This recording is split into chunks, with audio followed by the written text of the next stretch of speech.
Մեր տանը չնքան դիպի, ու ես քո հետ խոսելու համար կգամ մի տեղ, որը մեր տունը չի։ Չգիտեի, որ ինձ սկսելու են ճանաչել դրսում ու սկսելու են սիրել լրիվ անծանոթ մարդիկ։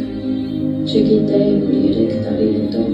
հանդիպելու եմ մարդու, ով դառնալու է իմ մեծագույն սերը, ու չգիտեի, որ 4 տարի հետո քո ծննդյան օրը ամուսնանալու եմ։ Շատ բաներ չգիտեի, պապ ջան,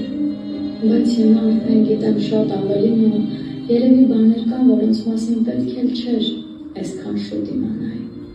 որովհետև միշտ չի, որ շատ իմանալը միանշանակ լավ է։ Դու հիմա մեր բոլորի նման նստած չես այստեղ որևէ աթոռի ու մենք քեզ չենք տեսնում, բայց շատ ավելի կարևոր է քո տեսնելը։ Որ ասում եմ հայրս, երանի եմ ես ինձ տալիս, որ այս ճանապարհս